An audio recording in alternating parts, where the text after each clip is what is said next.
Welcome to the Enhanced Living Podcast. I'm your host, Adam Kruger. I believe that we all have within us the power to be everything that we are meant to be and so much more. This show is a weekly dose of practical and spiritual principles, strategies, tips, and ideas to help you grow into the best version of yourself. Here's to becoming exactly who you were meant to become. I've been called a human Swiss Army knife because I'm a TV host, inspirational speaker and coach, live event MC and DJ, certified yoga and Ayurveda teacher, functional fitness enthusiast, author, husband, and dad with a voracious appetite for knowledge, and I'll be sharing real talks with successful people from all walks of life, spiritual teachers and masters, and experts in many different fields. I'll also share my own perspective that I've gained from over 20 years of diligent meditation and spiritual work so we can all experience enhanced living. Are you ready to evolve? Let's do this. Welcome back to the show. There's a lot of times in our lives, or especially if you're an entrepreneur, where you don't know where to go. You don't know how to proceed forward. A lot of entrepreneurs just push forward no matter what. But again, this is enhanced living. This is about figuring out how to live enhanced. And today I'm bringing to the show, he is the host of Business Minds Coffee Chat. He's the owner of J. Scott Consulting Services. He's a coach, consultant, lover of business for as long as he can remember. He's a speaker, a dad, a husband. He's a musician, plays the drums, in fact. He's a part-time trivia host. He's a mentor. He's also become a very quick friend. Jay Scherr is on the show today. Thank you so much for being here, Jay. Oh, Adam, thank you very much. I'm grateful for you, and thank you for the opportunity to be here. It's awesome. I first of all, for anyone listening right now, how amazing is Jay's voice? Oh, you're too kind. You have the podcast, voice that people would kill for. Well, thank you.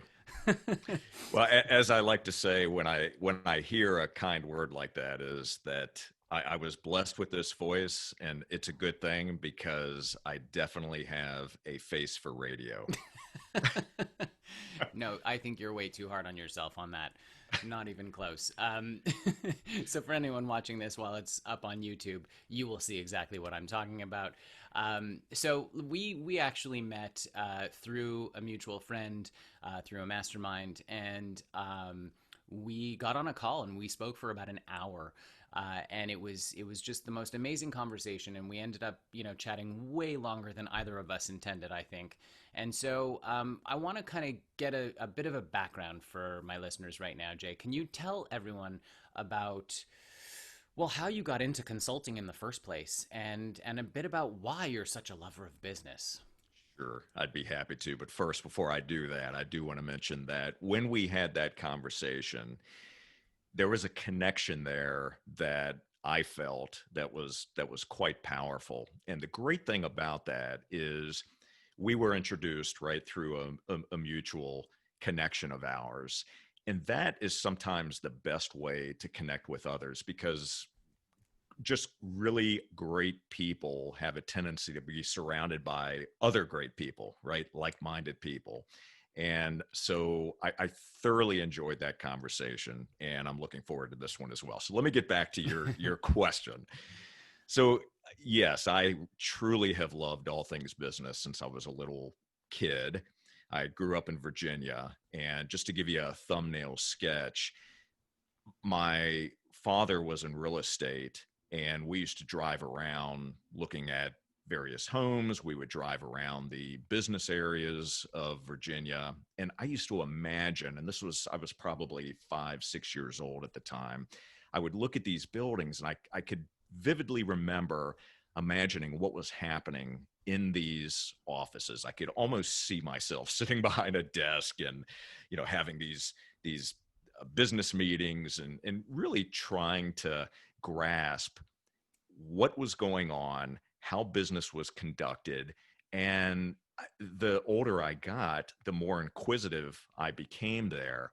And ultimately, where I was spending my time was trying to assess why certain companies were successful when other companies were not. And that was a quest that I had that just consumed me. And it really became part of my vernacular. It was part of my everyday conversations. I was studying businesses. I was having conversations with business owners. And so I went through the typical working fast food as a young person, and then finally landed my first corporate position. And that's a whole nother story. But in order to land that job, I had to exercise a fair amount of tenacity. And I realized that within myself, I had the ability to go after something that I wanted badly enough. And I was relentless about it. And I didn't really realize that I had that within me until I got to that point. And that set me up for later successes, because I realized that if I was goal oriented, I knew what I wanted, I had a specific vision, there were steps that I could take to make sure that I was moving in the right direction to achieve that. So going back to entering the corporate world, I absolutely loved it. My first position was with a company that was very conservative. So I'm wearing a suit and tie every day. And that was really my first exposure to that. And I thrived in that environment. And one of the most important moments that came out of that particular time was that company exposed me to the personal development field. They asked me to go to a Dale Carnegie course, had never heard of Dale Carnegie, and they sent a lot of their junior executives through the Dale Carnegie program. And it was a program around human relations and human development. And that opened up my eyes. And that really started a lifelong passion for personal development, self-growth, always pushing the boundaries and looking at ways to show up and be able to deliver my best self. And to the title of your show, be able to live through, just being my best and enhanced living. And so it was an exciting time. And through a series of relationships, I moved from that corporation to another one, and then ultimately to another one. And something interesting happened along that way. My ego showed up. And this was somewhat of a surprise for me. And it wasn't until I had some very difficult conversations with others who were fortunately caring and loving enough to look at me right in the eye and say, look, this is what we're seeing. This is not who you are, but this is how you're showing up. And so I had to spend years just through self-discovery and just getting out of my own way to be able to deliver my absolute best and lead the way that I knew that I could lead. So many years later, I spent 32 years in corporate America, ultimately left that because I realized that it was time to start my own entrepreneurial journey and work for myself. And there is no better investment than to invest in yourself. And I had a strong enough belief in my abilities. And so that's what I decided to do. And now I get the opportunity, and I'm very grateful to be able to serve others and help other businesses extract their greatness and become the best businesses that they can possibly become.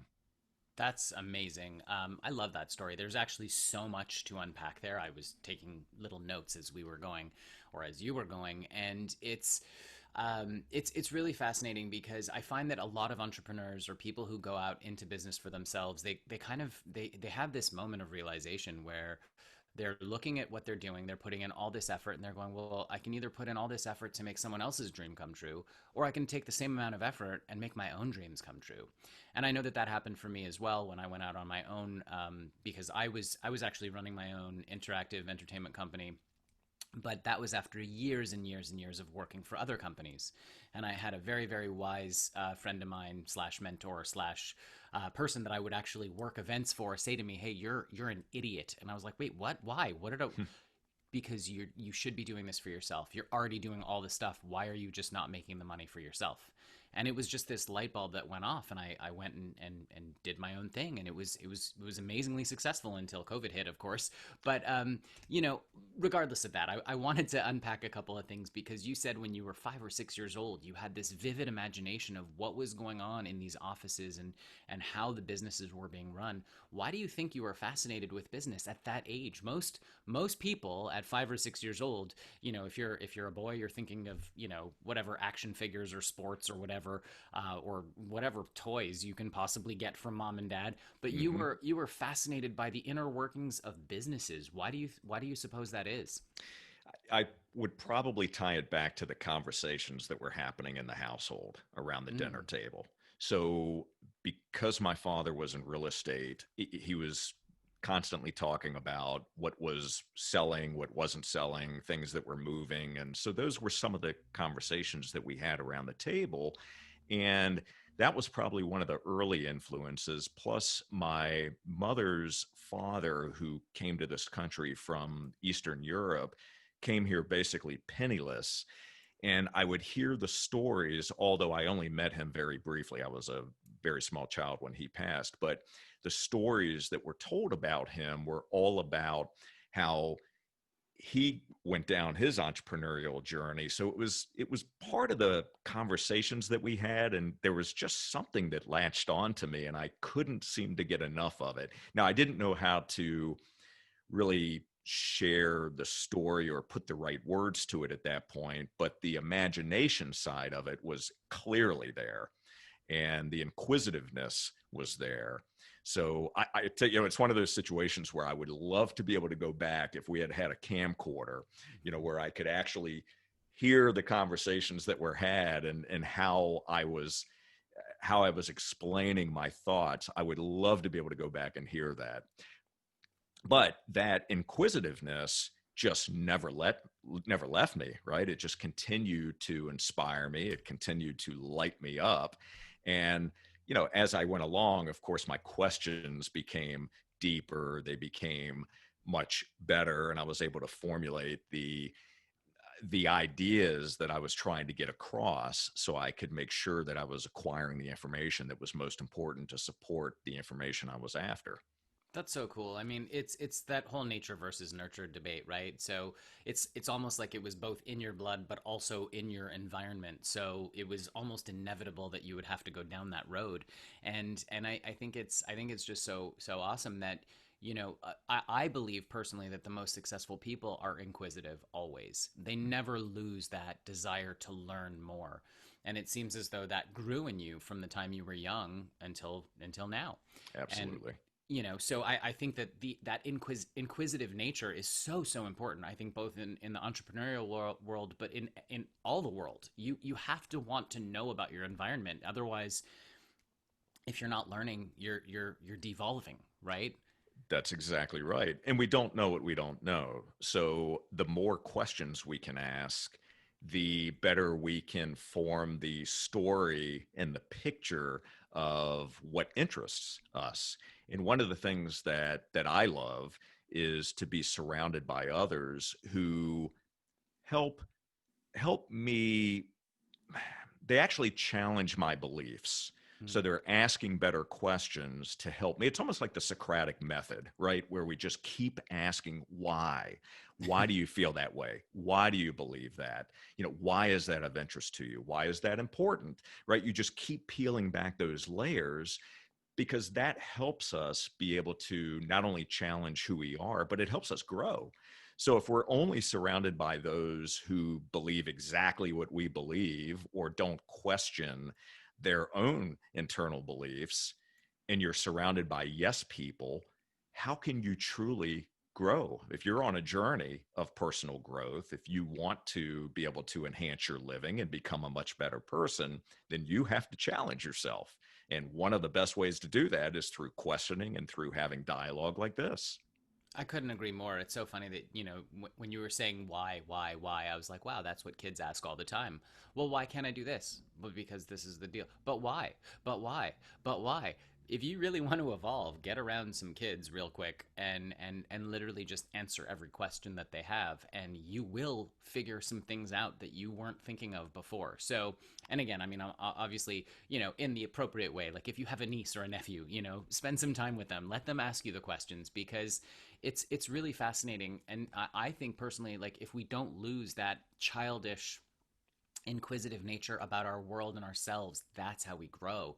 You had mentioned that you were also obsessed with the reasons why certain companies succeed and certain companies fail, or Hmm. certain ventures succeed and certain ventures fail. And I would venture the guess that basically, with the company perspective and a personal perspective, it's very, very similar. What did you notice was the common thread between the successes and the failures? Yeah, that's a great question. Well, it took I want to make sure that I'm clear on this, that it wasn't an overnight uh, situation where all of a sudden it came to me, right? This was just spending an inordinate amount of time researching and studying. But what I found was there were some common threads amongst those that were most successful, which told me that the opposite of that, the other side of that coin, were those that weren't following these particular systems or a formula, right? So one of the main pieces, and this is something that I work on every day with clients, is mindset. Mm. So you and I in our businesses, we can have the greatest systems and processes and follow up and our ability to sell, all those wonderful things that are important, right? But Hmm. if we don't have a champion's mindset, if we don't have that strong enough belief that's going to carry us forward, then at some point we're going to hit a wall. And when we hit that wall, the chances of us being able to break through that are going to reduce significantly. So mindset is a key component, right? And that's something that we forge over time. And that's a combination of reading the right kinds of books, right? Doing self actualization, right? Visualization, making sure that we're having powerful conversations, that we are studying successful individuals so we can get into their mindset to think about how they're thinking, right? How they're empowering themselves, having the right morning routines, the right rituals. So that's a big piece of it. The next thing that I found was around purpose, having a strong enough purpose or a strong enough why. So I'm sure you're familiar with Simon Sinek. Simon Sinek made the understanding your why such a powerful part of today's vernacular. And I think it's critically important, but it's been around for a long time. But if we don't have a strong enough purpose, then again, at some point, we're going to get to a juncture where we're like, gosh, why should I get out of bed every morning? Right? Why am I doing this? Right? When we start running into the challenges that we face both in life and in business, we have to have something that's going to continue to push us forward. So that purpose is that thing that is so strong that I can't wait to get out of bed every day because I love what I'm doing and it gives me the opportunity to serve others. So that's the purpose piece of it. The next piece that I found was around habits and behaviors. So having the right habits that set us up for success. There are so many times, Adam, that we have habits and behaviors that detract from our ability to show up for greatness. And one of the most difficult things is being able to recognize that, right? That's why having self-awareness and being able to look at things through the right optics and having others around us that can help us identify our blind spots, because we don't see them ourselves. But when we can identify them and we can work to replace the negative habits with the habits and behaviors that are going to support us, that are going to empower us, incredible things can happen. So that's another component of it. The next piece was just having the right goals, and not only having the goals, but knowing how to execute on those goals. So goals are critically important. We hear about them all the time. It seems like, especially on social media, there isn't a day that goes by that I don't see, 10 to 20 posts about the importance of goals and goal setting. And everyone's got their own way of setting goals. But here's the thing, writing them down is powerful, Mm-hmm. and getting crystal clear on what your goals are. And not only that, but working backwards to understand, okay, if I'm here today and I want to get here, so this is my goal, right? That gap. How am I going to actually get there? What are the steps I need to take? What are the metrics that I'm going to use to say to myself, yes, you're actually moving in the right direction, or uh-oh, right? We're not actually making progress. So the goals are another important aspect of it. And then really the last piece to this, and Adam, there's more to this, but the last piece that I found was taking action. You can do all the other steps, but if you don't take action, nothing ever happens. So it was kind of going back to the conversation we were having a few minutes ago around growth and challenging yourself, challenging your own beliefs, right? Having deeper conversations. If you're not willing to take action, somebody else will. But if you're not willing to, you are not allowing yourself to show your greatness or your service or product to the rest of the world. So take action. I love that. I'm and just for my listeners right now, I'm going to sum this up. So it starts with mindset, having the right mindset, finding your purpose as to why you're doing what you're doing, and then creating and cultivating the right habits and behaviors in order to, again, put into what it is that you're trying to achieve, which of course leads to the next step, which is having the right goals or knowing what your goals are, because it's almost as if, like, going on a journey without putting in the destination into your GPS, you're going to get lost if you don't have the right goals. And then of course the knowledge to execute those goals, followed by taking right action. I would call that almost like the your template for success. That's how I would label that, and it makes perfect sense to me. I mean, when you were talking about taking action, I'm a very big proponent of the law of attraction, and it's not even, you don't even have to be a proponent of it. It's been settled. Science has settled it. Everything is energy, right? And energy attracts of like kind. So you can manifest anything you want. But there's a bunch of people out there I know that, I don't know them personally. I'm just saying, I know that there are people who are like, well, I can sit in my bedroom and I can manifest whatever I want, but I don't have to do anything. And I'm like, no, you're missing the point. You can manifest anything you want, but you will eventually get an inspired thought to take an action. And if you don't take that action, you are not going to manifest what it is that you want. Nobody's just going to show up in your bedroom and be like, here's $1 million. No, you're going to have an idea that's going to say, oh, I should do this. Go and do that now. Act on it immediately. That's a great way of stating it, and that, I would say to you, is probably the most important step of the law of attraction. That, just to echo what you were saying, that I many people tend to either forget about or aren't willing to take that next step. Now, the manifestation piece of it, that is critically important, right? We have to be able to visualize it. We have to be able to see what we want. But all of a sudden, the chemical reaction that happens within our body and in our brain, right, wants to move us in that direction, but we have to pay attention to that. We have to listen to it, and then we have to actually take the actions to get us there.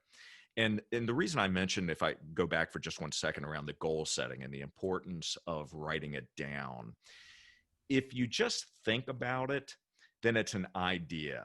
When you write it down, something magical starts to happen. You've probably heard of the reticular activating system. So for those that may not be familiar with it, so the reticular activating system is a component within our brain that when we start to think about something in particular, our brain will provide us the information that we need, and that becomes basically the filtering system. Okay. So you've experienced this before, I'm sure. And the classic example is, let's say if we start to think about a particular car, maybe it's time to replace a car that you own. And in my case, let's say my wife says, oh, you know what? I would really love to look at a blue Volkswagen Beetle. All of a sudden, magically, we start to see blue Volkswagen Beetles everywhere. Yeah. Well, they were always there, right? But we didn't recognize them because we weren't filtering information down to that very specific level. So it's the same thing with goal setting. We want to write them down. We want to start to visualize what it's going to take to achieve those goals. And then it's amazing that the resources and assets that we need and the people that we need to help us to achieve those goals start to show up. It's like when you start to think about a friend or family member and you get that phone call 2 days later and you say, I can't believe it. I was just thinking about you, right? It's that sort of thing that starts to happen. And it's amazing. And it's a universal law, which is outstanding, and it actually works. It's so true, and it really does. I mean, for anyone who's out there, I mean, chances are, if you're feeling this way, you're definitely not listening to my show. But for anyone out there thinking that the law of attraction and manifestation is a whole bunch of hooey mumbo jumbo, which, like I said, that's not my listeners. But it's working whether you believe in it or not. It's really one of those things. It's not a idea of attraction. It's a law of attraction. It happens whether you believe in it or not. You mentioned a couple of things earlier, about tenacity, and actually, tenacity is one of the core tenets of a TED Talk that I have, and tenacity is literally the ability to go after something without giving up. It's what you said when you hit that wall, because everyone hits the wall when starting to create something, when trying to manifest something, when trying to whatever it is. If you're building a business, if you're trying to, it doesn't matter, whatever it is, you're gonna hit a wall at some point. And that's the tenacity comes through in people who are going, no, my goal is beyond that wall, I have to get through this wall. My goal is so important, my why is so important, and that's what drives tenacity, in my opinion. What do you think? Yeah, no, I completely agree with you. It's an interesting thing that happens when you realize how strongly you want something, how strongly you desire something. And when you're able to match that desire with the motivation, and there's enough either pain or pleasure associated with achieving whatever that happens to be. And we may have spoken about this before, but when it comes to pain and pleasure, right, those are the two primary motivators. Well, we are certainly more motivated by pain than we are pleasure. So if you're in enough pain, whatever that happens to be, maybe you don't have enough finances, maybe you don't have enough skill sets and you want to acquire the additional skills, whatever it is, when that pain is there, you are willing to do almost whatever it takes to get there. And there's that drive and that passion and that fire that happens within you that you just cannot quell. So I find that when my purpose or my why is strong enough, I'm highly motivated, I'm in some sort of pain in regards to that I am willing to just go after it. And I am hyper focused on solutions and creating success. So now let me give you the flip side of that coin for a moment, because there are times where we can go into tenacity overdrive, and we are so focused on going after something and so myopically focused on going after something that we're not aware of what's happening in our peripheral. And what can happen is we may start to miss some important data points along the way that we should be paying attention to, things that may be telling us, maybe red flags that, is this a good use of your time? Is this really an area where you should be spending or focusing all of your energy and your efforts? And so sometimes being able to pull the lens back a bit and getting greater perspective. And I think that's where having mentors and coaches and others in your community around you, trusted advisors, right, that can take a look at your actions and where you're spending your time and maybe do a pattern interrupt and say, hey, Adam, just stop for 1 second, right? Let's take a step back. Let's take a deep breath and let's think about this here for a moment and make sure that the actions that you're taking, the focus and energy that you're putting into this area, are those going to help you accomplish and support the goals that you're after? That's brilliant, and I know that's part of what you do, obviously, right? But I'm looking at that as well, going from a different perspective of, sometimes we get so zeroed in on a specific goal, and sometimes the goals change. Sometimes we pivot, or we are reluctant to pivot because we've been so focused or hyper focused on a specific goal, and you're moving and moving and moving in that direction, and you're not there yet, but you're still making progress. And then you realize, wait a second, I don't even want this anymore. So how do you help people with realizing that? I mean, I think part of it is, again, like you just said, is like, hey, whoa, whoa, zoom out for a second. Is this still what you're looking to do? Are you still? Because if you are, there's a few things you need to take a look at. How do you deal with that when you're consulting with people or businesses? Yeah, it's a great question, and I'll boil it down to perspective. So it truly is pulling that lens back enough and understanding what that particular individual's goals are, right? What are they motivated by? What's their end game look like? What are they truly trying to achieve? How does that align with their core values? How does that align with their mission, with their vision? And does it actually support each of those areas? Does it support their own growth? Does it support the growth of the community that they're surrounded by?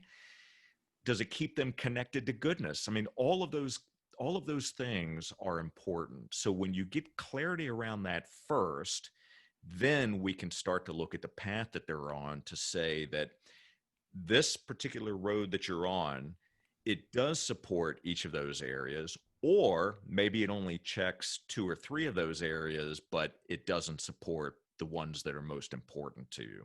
So in that case, let's take a look at maybe adapting, right? Let's take a look at pivoting perhaps, or if you are if you feel that you still need to push through on this, then maybe we put the amount of effort that's needed to get there, right? But we're also looking at other areas that are going to support the other pieces of your mission, your vision, your values, etc. Yeah, I think it's so important. You said adapt, and it instantly snapped me into what we teach our son at home, which is adapt, adjust, accommodate. Right? You have to, things are going to happen in life, right? You've got to adapt, you've got to adjust, and you've got to accommodate, and then move forward. And sometimes moving forward looks like a straight line, but more often than not, it's and we're going this way, and we're going that way, and we're going around, and then we're going up and down. It's like that meme that everyone's seen with the success, where what they think it looks like, what it actually looks like, you go on this whole crazy journey. And I've learned, at least for me, and I know that this has to be true for so many other people, but life is about the journey. It's not about the destination, because as soon as you achieve that goal, there's instantly another goal to achieve. Exactly. Always, right? so Always. so you have to be able to find yourself on the journey. You have to be able to enjoy the actual journey. It's like if you're taking a drive from LA to the Bay Area, right? Or wherever you're going, don't just put your head down and go. There's things along the way to see. And I know that that may not be practical in some respects, because you want to get there in the 5 or 6 hours it takes to drive there, but there's beautiful destinations along the way that if you just take the time to go, hey, you know what? So what if this takes all day? Let's go have some fun. You're going to enrich your life that way.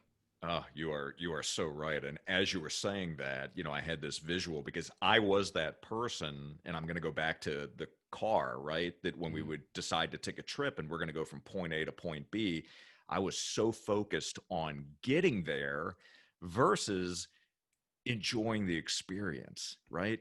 I could barely even enjoy the fact that here I have 4, 5, 6 hours of quiet windshield time with either my wife, with a client, whoever it happened to be in the car with me, or by myself. And I couldn't enjoy the experience because all I could think about was I need to be there in 3 hours or 4 hours, and I have 350 miles left to go, and I only have half a tank of gas. And right, I'm thinking about the stuff that is involved in actually getting there versus enjoying the experience and truly living. And it wasn't until I was able to really step back from that. And I'm by no means perfect, right? I mean, it's a work in progress always, but you may have heard this, but many times we have to slow down to go fast. Hmm. And slowing down means pulling back a bit, right? Taking a breath. Look at what you're doing, fully experience it, be present in that moment, and don't take anything for granted. I mean, we're blessed to be able to have these kinds of conversations, right? It's amazing. So now I am much more appreciative of what I have. I'm much more appreciative of those daily experiences. That's It's what so makes up, that's the juice of life. it's so true. I mean, it's one of those things where, again, I mean, this is straight out of Eckhart Tolle, where if you're denying the present moment, you're causing pain. The pain is in denying of what is, right? And so, again, back to the analogy of the journey in the car, when you're sitting there thinking about how much gas you have, or what time you have to get to where you need to go, or all these different things that are literally not in your present moment, right? You're pushing away what is. You're losing the beauty of the moment. And this can be applied to literally every single thing in life.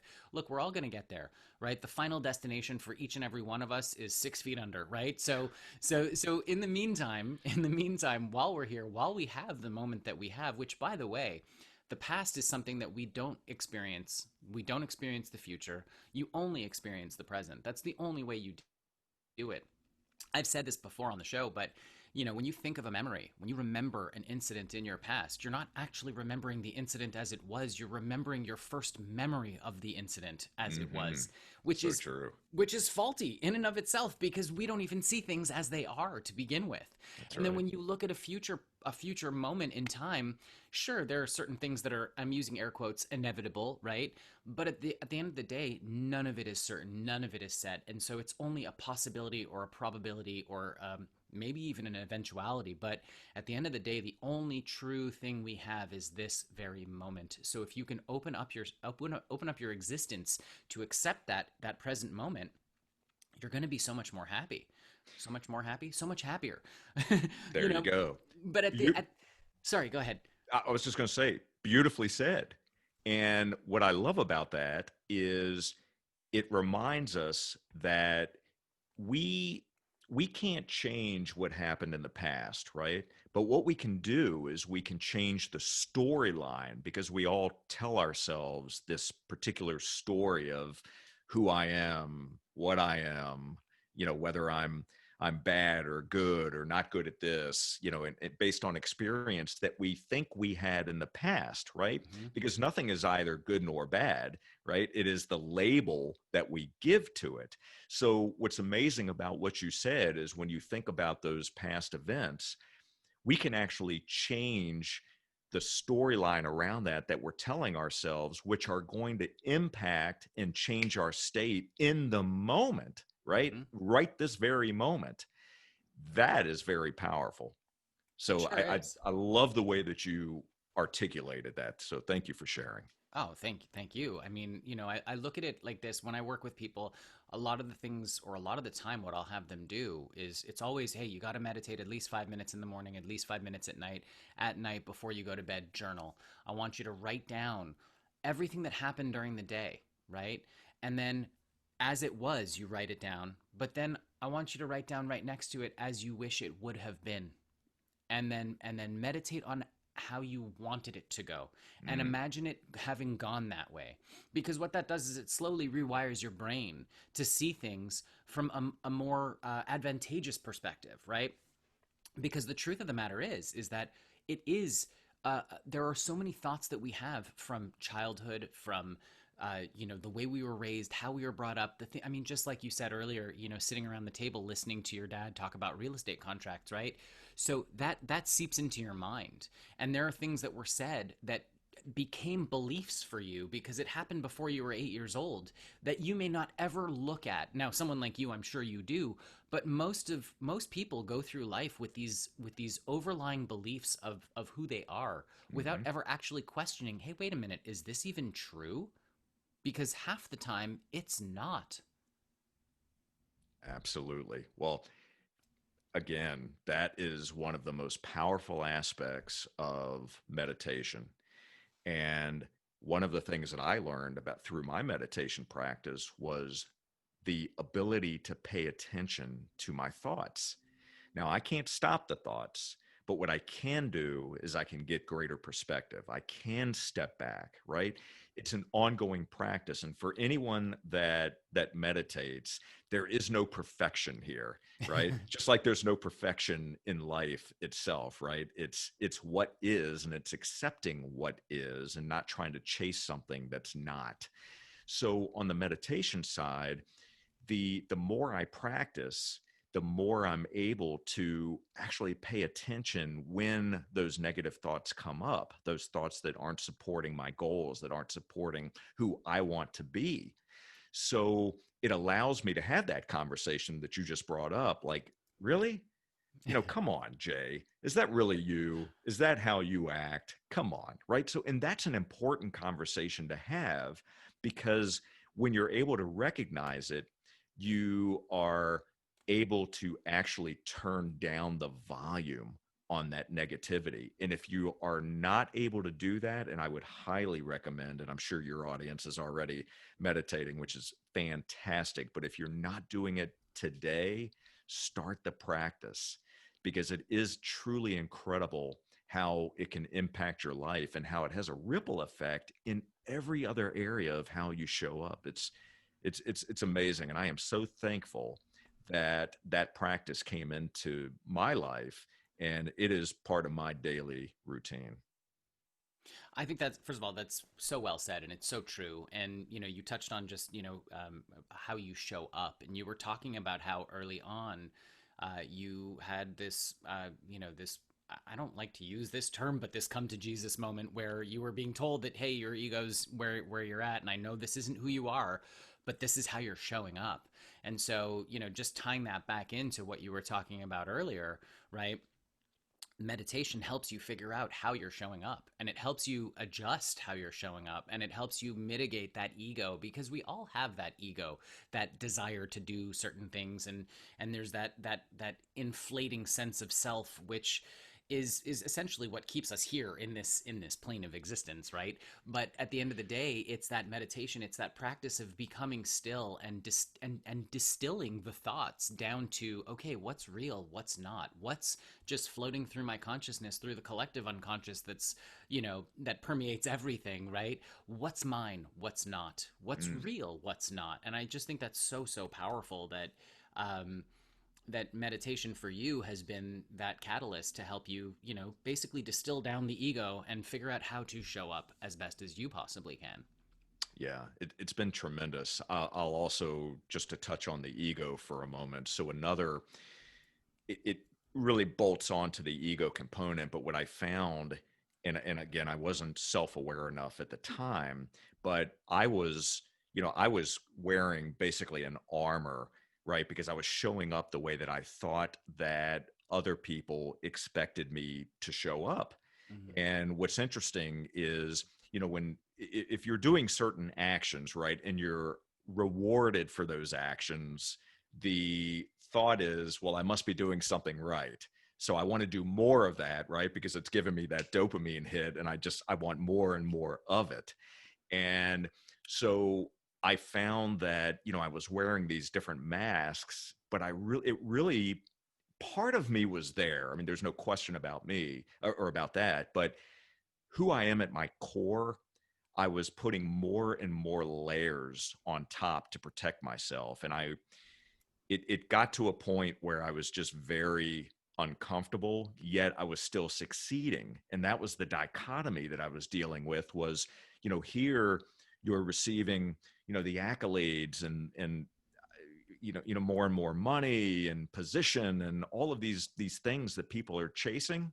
Mm-hmm. But I was moving further and further away from my truth, right? Who I actually am. And that's a very uncomfortable position. And you actually feel it, right? I mean, I could tell that I was out of sync.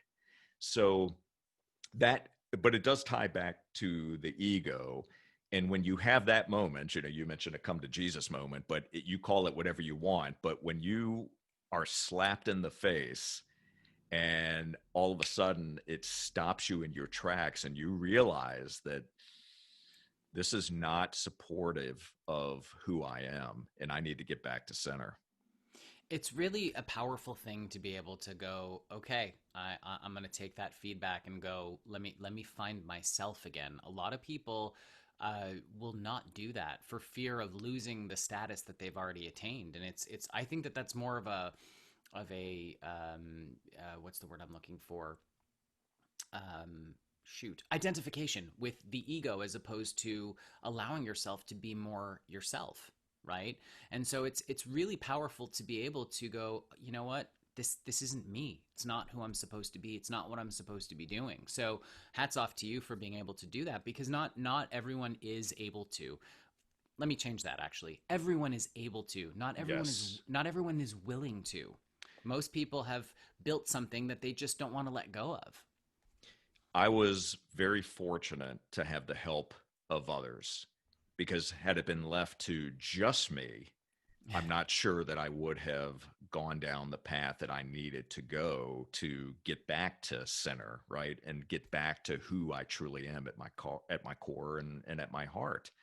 So it's an interesting process. But you brought something else up that's such an important aspect as well, and that is that many times we all identify ourselves by what we do, not by who we are.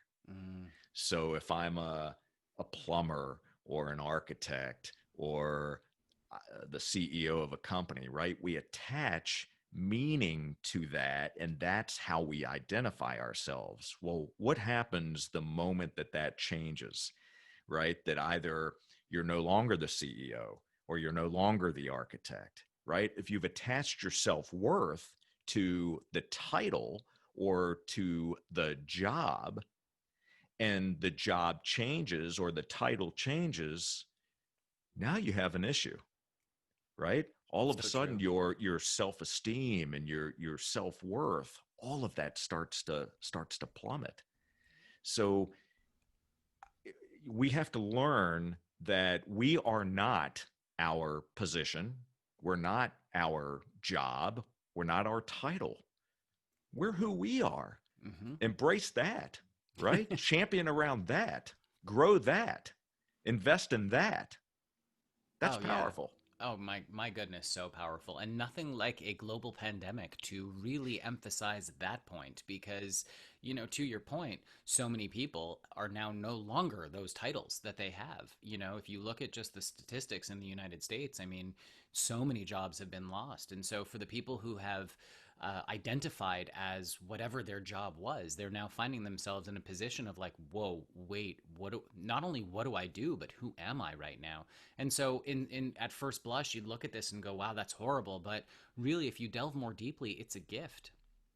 It's a gift for people to be able to, obviously not the deaths and not the, obviously I'm not saying any of that is a gift. I'm saying that the now absolute necessity to look at who you truly are at your core, that is a gift, because Mm. once you figure that out, you can move forward in power, you can move forward in in a new light, in a new energy, in a new with new goals, with new dreams, with new purpose. And there's nothing greater than having your true purpose come through.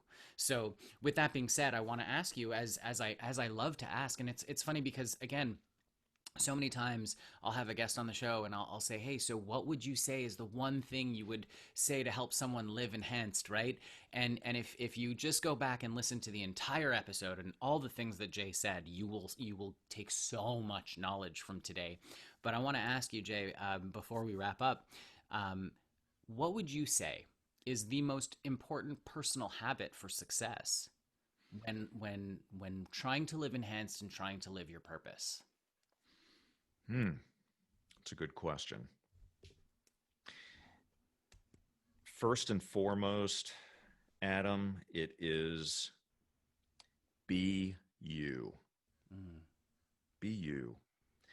And recognize that you have unique gifts and unique strengths, and you have a unique voice that deserves to be heard. And work on overcoming the fear to bring that voice and those gifts and those unique talents to the world, because you have so much to offer. And take action. Let nothing stop you from doing what you want to do, and never be afraid to ask for help. That's phenomenal advice.